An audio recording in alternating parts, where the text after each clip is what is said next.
रियलिटर ने चौथे दरवाजे का जिक्र नहीं किया। यह पहली चीज थी जो डैनियल ने नोट की। जब वो 214 एशवुड लेन में शिफ्ट हुआ, एक तंग पुराना मकान दो एक जैसे घरों के दरमियान दबा हुआ, जैसे कोई भूली भटकी चीज। ऊपर 3 दरवाजे, यही लिस्टिंग में लिखा था, मगर थे 4।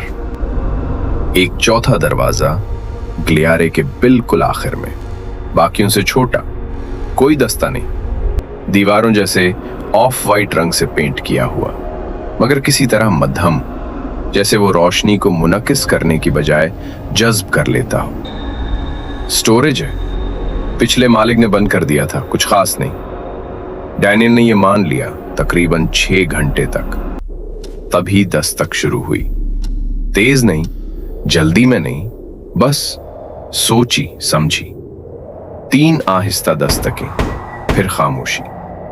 उसने खुद को समझाया कि ये पाइप है, लकड़ी फैल रही है, मकान बैठ रहा है, कुछ भी।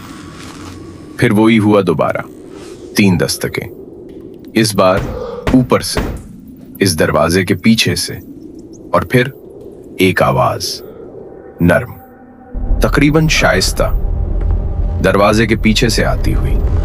डैनियल, डैनियल, तुमने मुझे अंदर बंद कर दिया है। उसका नाम, उसका अपना नाम, उस बंद दरवाजे के पीछे से आ रहा था। ये मजाक ठीक नहीं, मैं तुम्हारी सांसें सुन सकता हूं। उसके बाद वो सोया नहीं। अगली सुबह उसने खुद को हंसाकर टाल दिया। नींद की कमी, नई जगह का खौफ। उसने अपना कान दरवाजे से लगाया, कुछ नहीं, कोई खोखली गूंज नहीं, पीछे किसी जगह का एहसास नहीं, बस खामोशी, बहुत ज्यादा खामोशी, जैसे किसी ऐसी चीज से कान लगाना जो थी ही नहीं। दूसरी रात उसने हर लाइट जलाए रखी, लैपटॉप खुला, टीवी आहिस्ता आवाज पे। रात के 2:09। वो इंतजार करता रहा। रात के 2:17। टीवी स्टैटिक पे आ गया, लाइटें टिमटिमाए और दस्तक शुरू हो गई। 3 दस्तकें, फिर 3 और, इस बार जोर से, और फिर एक आवाज, नर्म, पुरसुकून, दरवाजे के आर पार से आती हुई। डैनियल, डैनियल, तुमने मुझे अंदर बंद कर दिया है। उसका नाम, उसका अपना नाम, उस बंद दरवाजे के पीछे से आ रहा था। ये मजाक ठीक नहीं, मैं तुम्हारी सांसें सुन सकता हूं। उसके बाद वो सोया नहीं। अगले दिन उसने पड़ोसी से बात की। उस शख्स ने सोच समझ कर अल्फाज चुने। पिछला बंदा ज्यादा नहीं रहा, जल्दी से निकल गया। कहता था कुछ आवाजें आती हैं, पुराने मकान ऐसे ही होते हैं, जानते हो ना।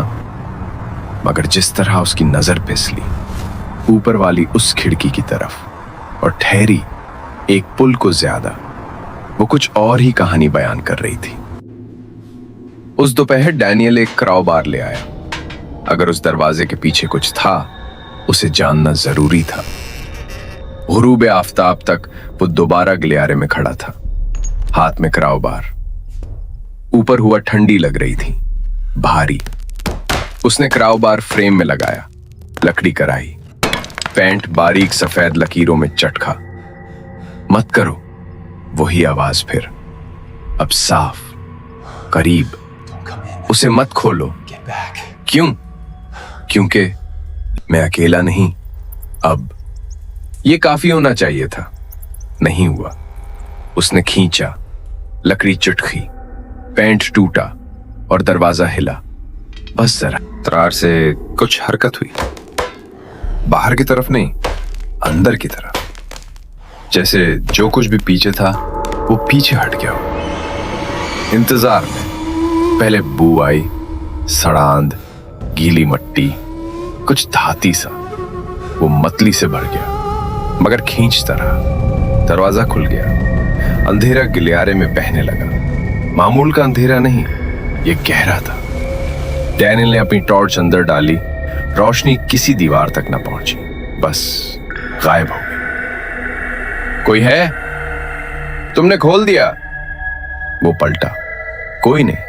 मगर ग्लियारा बदल चुका था, लंबा, बहुत ज्यादा लंबा। आखिर में सीढ़ियां दूर होती चली गईं, नामुमकिन हद तक दूर। बाकी दरवाजे गायब, सिर्फ एक बचा था, वो जो उसके पीछे था। अंधेरे के अंदर से कुछ हिला, एक शख्सियत आगे आई, लंबी, बहुत पतली, और उसका चेहरा डैनियल का था, बिल्कुल वैसा ही, मगर मुस्कुराहट गलत थी, बहुत चौड़ी, बहुत सुस्त। तुमने देर लगा दी, ये तुम क्या हो? मैं तुम था। दरवाजा खोलने से पहले उसके पीछे और साए, दर्जनों, सैकड़ों, सब रोशनी की हद से परे खड़े थे, सब देख रहे थे, इंतजार में। डैनियल भागने के लिए मुड़ा, मगर उसके पीछे का ग्लियारा गायब हो चुका था। सिर्फ अंधेरा, सिर्फ वो कमरा, सिर्फ वो। 214 एशवुड लेन से जो आखिरी आवाज किसी ने सुनी, वो एक आहिस्ता दस्तक थी। 3 दस्तकें, फिर खामोशी। 1 हफ्ते बाद मकान दोबारा लिस्ट हो गया। 3 बेडरूम, हाल ही में तज़ीनकारी हुई, 4थे दरवाजे का। कोई जिक्र नहीं, मगर अगर तुम कभी वहां पहुंच जाओ, उस ऊपर वाले ग्लियारे में खड़े हो और कुछ ऐसा नजर आए जो समझ ना आए, उसके बारे में मत पूछो, उसे मत छुओ, और जो भी करो, अगर रात के 2:17 पर दस्तक सुनो, जवाब मत दो, क्योंकि शायद वो पहले से ही तुम्हारा नाम जानता है।